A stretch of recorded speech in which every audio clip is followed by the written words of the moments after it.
Takže super fajn. Máme tu teda byt v Gradu, máme tu sporák. Nový sporáček tu máme. Umyvadlo, toustovač, rychlovarnú konvicu. Tady je próba. Som si to neskúšal, ale snáď funguje.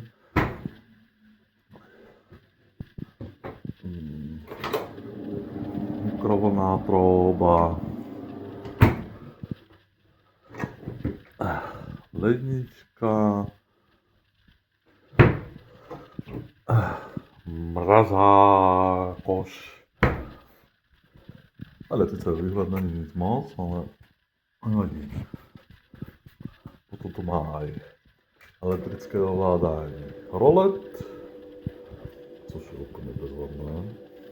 Keď to je elektrika, tak to asi prostá za hovno. Tu máme bordel. Wi-Fi. Tady máme. No tak.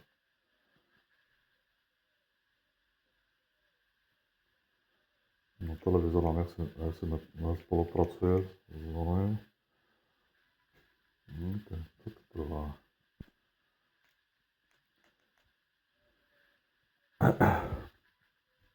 Máme tady Netflix.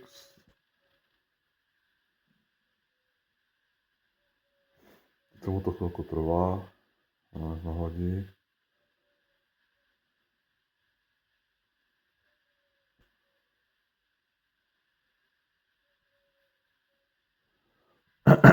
No je to český Netflix, takže chvilku mu to trvá. Makaj, vrchol.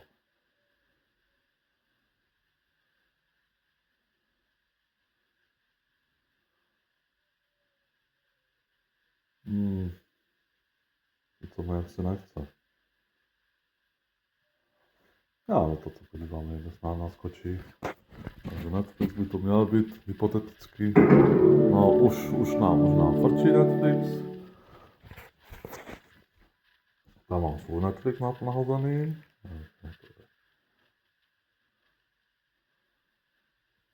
A co to je? Vidíte, český Netflix. Český Netflix tu máme, tak to je pohoda. Screenek plná piča, takže sa to dá ubytovať na mega dlouho. Co majú rádi home officeáka, keď je to Wi-Fi. Takže by sa to mali aj na pol roka ubytovať. Aj v zime sa to dá ubytovať, takže aj na rok. Skrínky, vysavač, kvolon skrínek, samý prostor, no výborný prostor. Říkám, že na půl roka by se to dalo ubytovat doma v lovatý ITčkár nebo nějaký taký podobný exot. A v zime se to dá, je to aj kúrení. Kúrení tu máme nastavitelné.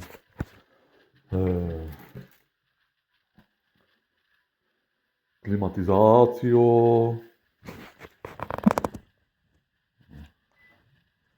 Klimatizácio.